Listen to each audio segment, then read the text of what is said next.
tonight on the South Today, FIFA confirms which matches Dunedin will host at next year's Women's Football World Cup, complete with mascot. With Guy Fawkes approaching this weekend, the SPCA issues a warning for the welfare of pets and outdoor animals. And Dunedin trick-or-treaters were in for an extra spook last night, thanks to a local haunting Halloween display.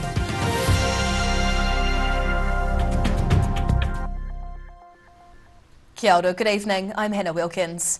Dunedin is set to host 6 matches of next year's Women's FIFA World Cup, with individual tickets now on sale.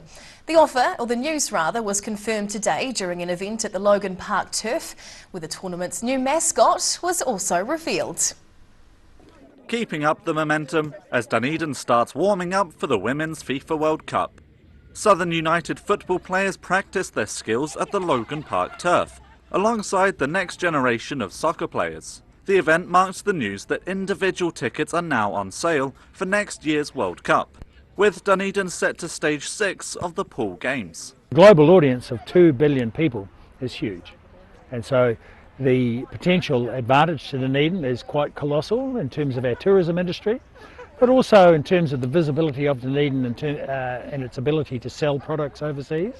Dunedin will also be hosting some top teams, with the Netherlands, Japan, Costa Rica and Argentina all hoping to hit the back of the net when they play here in July.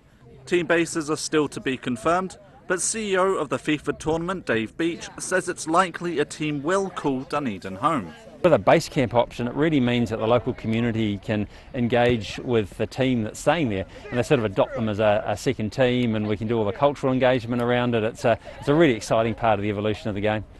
Dunedin footballer and coach Tessa Nicol has been involved in this sport since she was 5, and believes the women's game's come a long way. When I was growing up, there wasn't really any programs, so the fact that we've now got lots of different things happening in a lot of different spaces that are inclusive of everybody is pretty cool. And then obviously the pinnacle event, you've got Women's World Cup coming to New Zealand, that's amazing. Tournament mascot Tazuni looked at home in Otago despite the heat of the day, with spectators getting to see more of the giant penguin around next year's games. In Dunedin, the South Today. Christchurch police are investigating an unexplained death in Riccarton after being called to Matapour Street in the early hours. An eyewitness says she heard what could have been gunshots around 3:30 a.m. Police cordons in place blocked intersections on Matapour Street this morning in the Christchurch suburb of Riccarton. Forensic staff in protective clothing set up a crime scene tent as they continued their investigations and looked for evidence into an unexplained death. Resident Brooke Curry says she heard loud noises between 3 and 4 a.m. I was half asleep because I was waking up to make coffee for the gym, and I heard bang bang and I was like, well, what's that? So I'm pretty sure that's this was the noise I heard. Police have set up a cordon outside Wharenui School near Blenheim Road and opposite the Wharenui swimming pool and sports centre. Curry says she no longer feels safe in the area and is thinking of moving her family away. It's just getting worse, and especially with all the social housing that's being done. I love what the social housing do, they give homes to people and stuff, but when they're putting everyone in these big flat situations and you've got different ethnicities and you've got different social backgrounds and stuff, it's causing a pile of issues. 5 red and yellow medical jump bags can be seen lying open with masks, gloves and bandages at the intersection near traffic lights on the footpath. Neighbouring Wharenui School has told parents the school is open despite the cordons being in place. In Christchurch, the South Today. Guy Fawkes Night is approaching this weekend, and every year the SPCA receives dozens of calls relating to fireworks. Concerns often include frightened and injured animals, missing pets and occasionally abuse of animals. It's an annual commemoration celebrated in many countries around the world. Restrictions have tightened around Guy Fawkes Night in recent times, but New Zealanders can still buy fireworks between the 2nd and 5th of November each year. The minimum purchase age was raised to 18 years in 2006. But charity, the SPCA, has been campaigning against the domestic sale of fireworks for many years due to the effect they have on animals. So we want to make sure that people have got their microchips up to date, so that if something does happen we can call you if your animal comes to us or if it goes to the vet or the pound. Securing your gates, securing your fencing, and making sure they're inside is the biggest thing if you can. Animal welfare team leader Sam Cairns says it's not just indoor pets which can be traumatised by the loud bangs and bright flashes of fireworks, with animals in paddocks also suffering. The noises of the fireworks can be really disruptive. It can change their patterns of behaviour. They can stop feeding, they could abandon their young, the stress can kill them. So we need to think about those animals too. Cairns is pleading with people planning to set off fireworks in their neighbourhoods to speak with animal owners nearby to ensure their pets are in safe and caring hands during festivities. In Christchurch, the South Today. Wingatui Racecourse held its own meeting today as a warm-up towards the main event for punters, the Melbourne Cup. Crowds gathered away from the racetrack at lunchtime for the Fashion on the Field show. 25 confident men and women strutting their stuff down the catwalk. There were a range of entries competing for the prizes, from tasteful, fashionable dresses through to this young man happily letting his belly out. Groups watched on in their finest threads while enjoying smooth tunes from a live band. Hundreds of people showed up for the schedule of 9 local races and entertainment ahead of watching the headline Melbourne Cup on the big screen. A NASA astronaut has touched down in Bluff on a mission to inspire students to aim for the stars and join New Zealand's growing space industry. NASA astronaut Dr. Shannon Walker launching the Aotearoa in Space roadshow at Bluff's Te Rau Aroha Marae in front of a starstruck audience. Walker says the showcase offers a chance for young students to find out more about New Zealand's research in space and will hopefully inspire some future astronauts. New Zealand really does have a lot between the companies that are going on, what the New Zealand Space Agency is promoting and taking part in, and then NASA is partnering a lot with New Zealand and the companies here. So there are a lot of opportunities right now. Walker's been on several NASA space missions, including living on the International Space Station for 167 days. She enjoyed the warm welcome in Bluff and looks forward to meeting more young scientists as the roadshow travels around the south. Trick-or-treaters hit the streets around the south yesterday, with Halloween fans in Dunedin able to get an extra spooky fix. The Glenelg Haunt display opened to the public last night, ready to fuel nightmares with their biggest display yet. Visitors getting their fair share of frights as they cautiously creep through the displays of the Glenelg Haunt. It's the 5th year for the event and has taken 3 months of preparation, featuring a collection of ghosts or ghouls, with creator Samantha Haid picking the Little Girls Room as the best of her displays this year. But she's also taken in feedback from previous years and created a less scary kids area to reduce the fright factor for younger visitors. Screaming and crying, some just go around in awe and amazement and just not too sure what to make of it all. But yeah, a few tears and a few parents saying afterwards their children had nightmares. The displays are changed up every year. Some pieces are handmade by Haid with a helping hand from a dozen family and friends. She says Halloween's been a special holiday for her since she was a kid, with her mum always throwing parties for the occasion. Yeah, definitely love it. It's a passion of mine. I'm an early childhood teacher, so I like bringing a little bit of magic and imagination. And she's already started an inspiration board thinking of ideas for next year's show. In Dunedin, the South Today. Whaiakane still to come on the South Today.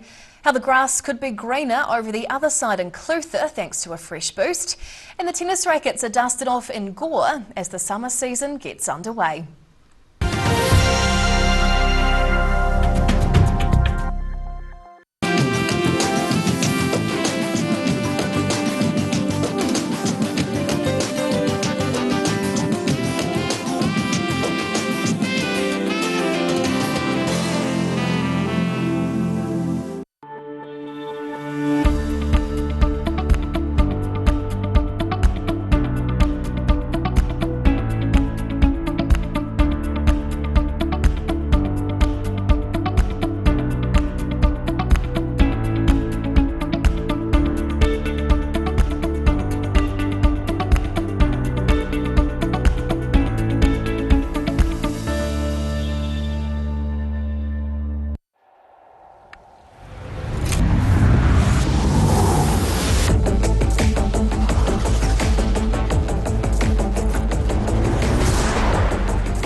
Hi, my name's Matt and I'm the Dines Group CEO. Dines is a company that's focused on selling logistics solutions to its customers. We're passionate about selling efficiency and we've been selling efficiency for over 50 years now.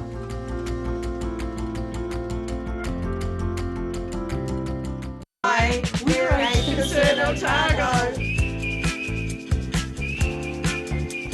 Age Concern Otago hosts a multitude of social activity, including interwalks.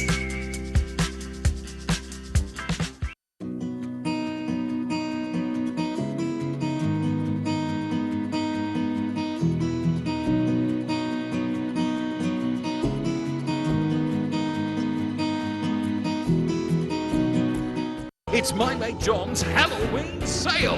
He's slashed a whopping 25 to 75% off everything. There's over 5,000 items at half price. Halloween sale at My Mate John. Every day the team at Gillian supports grieving families at their time of need. From answering your questions to organising a farewell that reflects the wishes of your loved one. We can help. Call Gillian's today.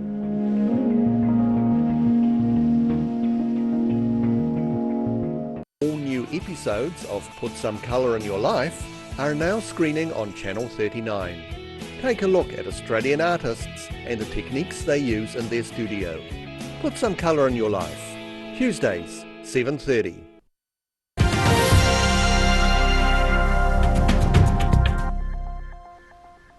Tēnā koe, welcome back. An ambitious plan to restore a green belt of native forest running the length of the Clutha River got a boost over the weekend with the help of a special guest. Science communicator Ruud the Bugman Kleinpast showing off a native vagrant spider to the horror and delight of Cromwell children at a nature day run by the Mokihi Trust. The Eco Trust's working with other groups around the region to plant trees and restore native forests along the course of the Clutha River. You're not about conservation, you're about restoration. You're about literally changing the landscape amnesia. I like that word. The landscape amnesia. We don't know what the hell grew here a mere 200 years ago, but we need to turn that back and get all these exotic things out of the way. Kleinpast's keen to improve what he calls nature literacy in New Zealand's classrooms. The Nature Day activities included a children's bug hunt and native tree planting. In Cromwell, the South Today. A group of Gore tennis players is starting the season early with an inter-school competition. A group of Gore tennis players are starting the season early with an inter-school competition. These primary school students battled it out on the Gore Tennis Club concrete courts, ironing out their serves and replies. The players were a mix of Year 5 to Year 8 students, taking part in the Eastern Southland Primary Schools tournament. So yeah, it's been a good day of tennis for all these children getting back into tennis, and it's a good warm-up for the season for them. Rain forced the competition to move indoors to the Gore Multisport Complex. The winners went on to compete in the Southland Primary Schools Champs in Invercargill. In Gore, the South Today. And now recapping tonight's top stories on the South Today. FIFA confirms 6 Dunedin matches for next year's Women's Football World Cup, with individual tickets now on sale. As Guy Fawkes approaches this weekend, the SPCA reminds locals to think about the welfare of pets and outdoor animals. And the Glenelg Haunt display opens its doors to the public last night, giving Halloween fans an extra fright.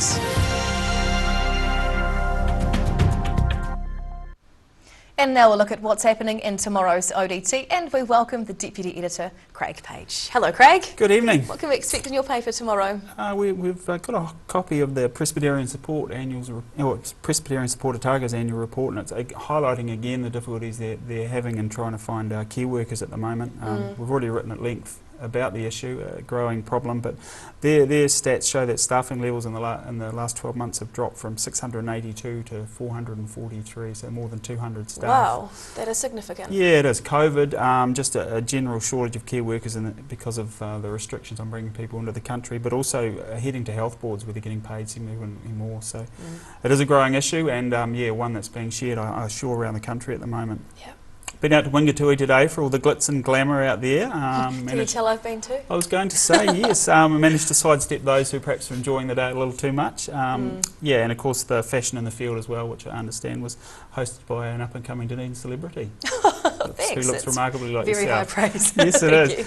Nice story about King's High School teacher Grant Kodike, who's retiring after 36 years. He's also got a bit of a reputation as a runner and began an impromptu running club for pupils before school 2 days a week. Growing numbers involved in that, so he's going to be hugely missed out at the school. Absolutely. And our fresh food pages, Annabelle Langbine, recently shocked by the cost of her grocery bill, which we all are these days, so she decided to provide some recipes for the budget conscious. So, fantastic. That's I've got what a we list need. of those, bit of naan bread and vegetable curry. Lovely. Cap you off for the Look week. forward to it. Thank you, Craig. Thank you. And time now for a look at the weather. The South Today weather, proudly brought to you by MoleMap, the skin cancer detection specialists. Looking at the situation, strong winds for a few days as a trough of low pressure passes over the region from the Tasman Sea. Then airflow will get colder on Friday and tend southwesterly for the weekend. Heading to the top of the South Island, northerlies with rain up in Nelson with a high of 20 tomorrow, 19 in Greymouth with heavy rain and gusty winds, and down in Christchurch expect 25 degrees with high cloud and nor'westerlies. Travelling to South Canterbury and North Otago now. High cloud and northwest winds up top for Ashburton and Timaru tomorrow, 25 and 24 respectively. Then Oamaru gets southwesterlies, a few showers and 23 as the high. Westwards now to the Central Lakes, becoming fine with gusty westerlies through here tomorrow. Wanaka, Queenstown and Alexandra all clear with an even 20 degrees. Heading further south, showers with westerly winds are on the way tomorrow. 17 in Balclutha and Gore, with the Catlins getting cooler southwest winds and a high of 16 degrees. Now down to the deep south. Wet and windy tonight in Invercargill, down to 15 as the low. More rain tomorrow with westerlies and a high of 18. And Thursday will be cloudy with cool winds up to 15 degrees. And lastly, heading to Dunedin. Strong winds and high cloud tonight, down to 15 as the low. Warm northerlies tomorrow with a spot of rain and a lovely high of 21 degrees. And Thursday is shaping up to be much the same with a few showers at times and strong westerlies, the high 18 degrees. And that's the news this Tuesday. For the latest news and videos from the southern region, head online to odt.co.nz. And you can follow Channel 39 on YouTube to catch our news bulletins on demand. We'll see you tomorrow. Ka kite e popo.